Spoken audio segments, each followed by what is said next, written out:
Let's take a closer look at this one. This is one of the later versions of this model because it's on super fast wheels, so it has the boingy suspension and those bigger chrome centered wheels there. But otherwise it's exactly the same as the badly painted one. Restoring these is kind of fun. They're not massively valuable, they're still fairly easy to get hold of, and they're very simple to do. They're also very nicely detailed. This one was originally badly painted, and I redid it in white with a nice dark red interior. I didn't deliberately go out to get this one, I just happened to have it in a job lot. And it's badly painted, and it seems like a good opportunity to do one in a slightly different colour. First job is to drill out these rivets, and then we'll take it apart and we'll get all this paint stripped off.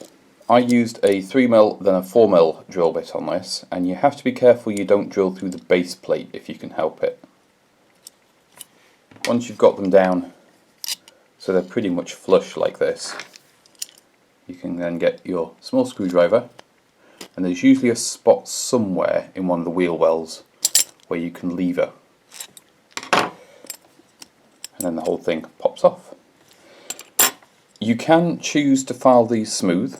I sometimes leave a little bit of a burr on the edge. It helps lock the base in before you glue it. And this one snaps together quite nicely. The other nice thing is when you've popped that off, you can straighten this base plate if you need to. This one's pretty good. That's the suspension spring, which is just a push fit into the seat. On some of them, these suspension pieces are reversible. This one I don't think it is. It looks like it's got some locating pegs on there. But you can see over time how it's got slightly bent like that, which is pretty normal. They're toys. If you've got one that's reversible, you can actually turn that upside down and then you get your suspension back again. Ah, there's another rivet. I'd forgotten about that one. Sometimes the glass is held on with a little rivet up at the top here.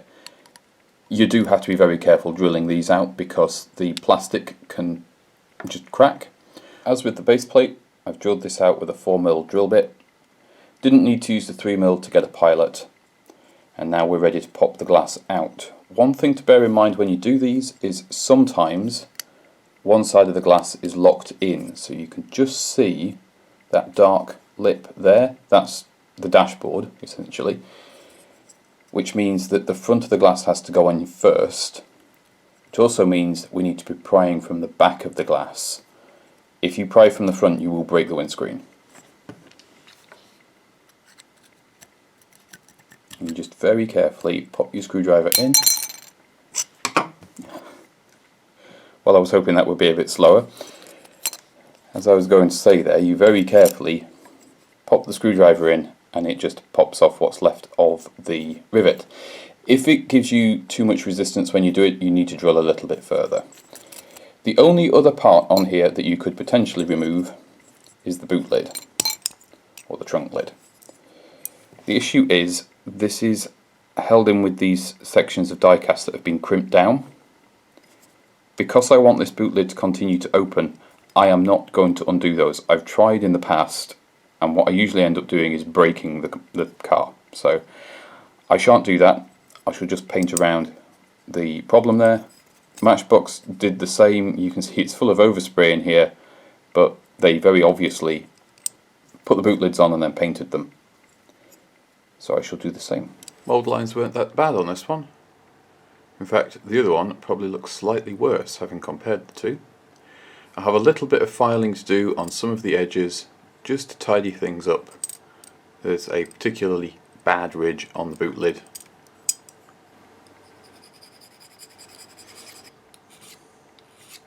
There is a tiny bit of damage just there, and I'm not going to do anything about it, because without removing the boot lid that's pretty much impossible to sort out.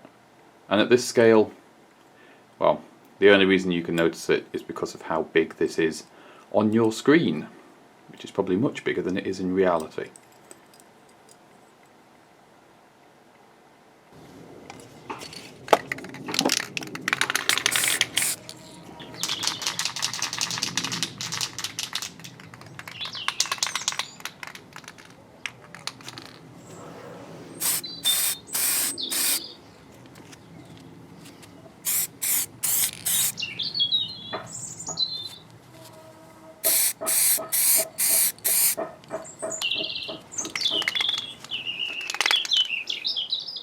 I'm going to experiment on this one.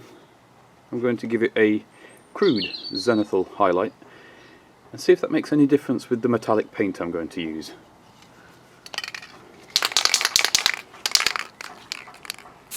It's a little tricky to do with rattle cans. An airbrush would be better, but I don't have one.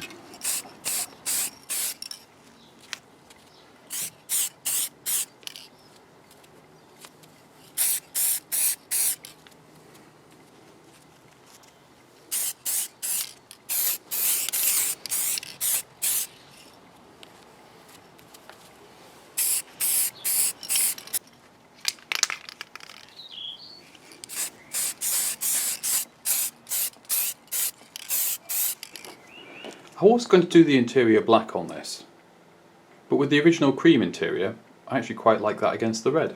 The zenithal highlight, it sort of worked. From some angles, it does actually help with the believability of the scale, and from other angles, it doesn't. So I'm not sure on that, but I do like this red a lot. I'm very pleased that turned out as well as it did. It's also been lacquered, so it's nice and shiny, nice and smooth. And I shan't be polishing this, I shan't be doing anything extra. It's too small a scale to really bother with it. And it's perfectly good enough for me. Let's get the paint off these wheels. I'm going to use some cellulose thinners for cleaning the paint off. This works really well with enamel paints, and it tends not to do any damage to the hard plastic parts.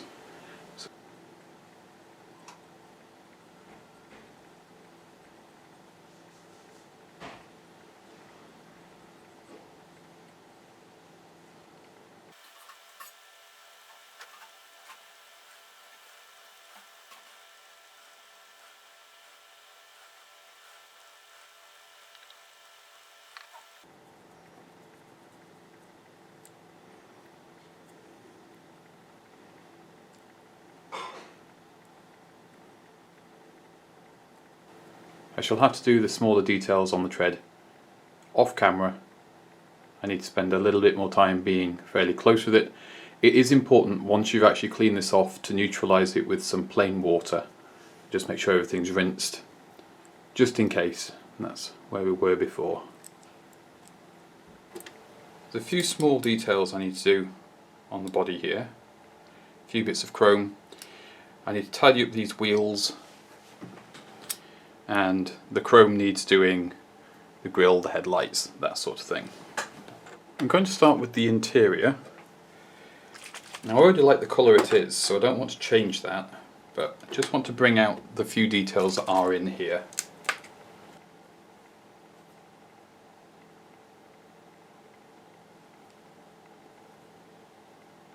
Using quite a small brush because I don't want to overload this and make it look brown. I do just want a little bit of shade on here.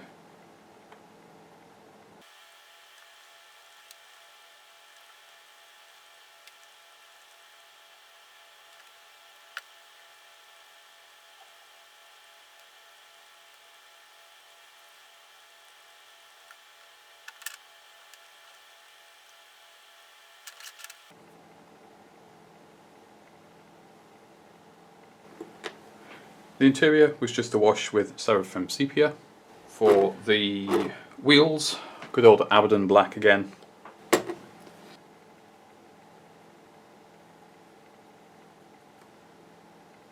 The finish on the black is not far off the finish on the original wheels, so I shouldn't need to put any extra varnish or anything on these.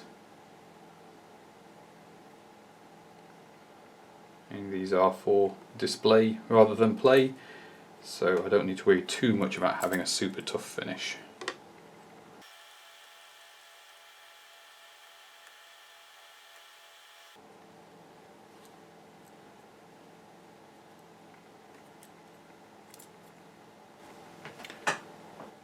For chrome, you can't really get any better at the moment than the Molotow liquid chrome paint.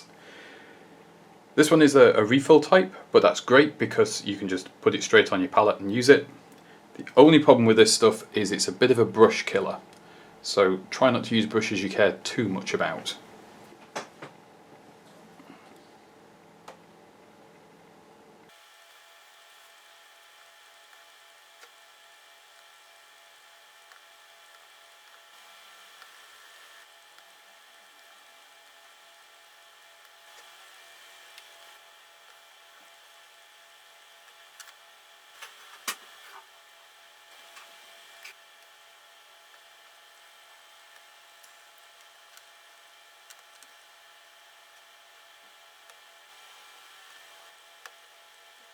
I've got the rear lights to paint in, and the headlights and auxiliary lights to paint in, and I think we'll then be ready for assembly.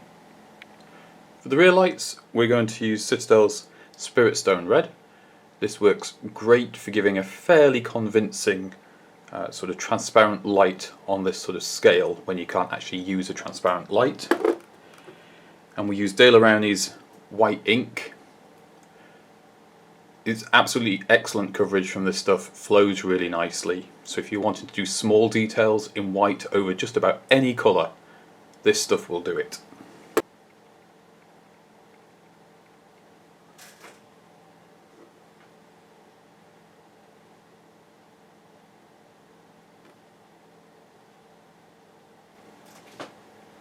Can take a while for that to dry, so we'll set that aside while we do the other lights.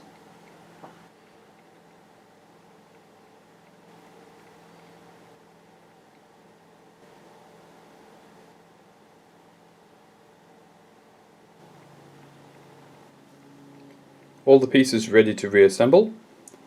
I just have to wait for this paint to dry, which is perhaps the most frustrating thing about any model project. And then we can very quickly put this back together.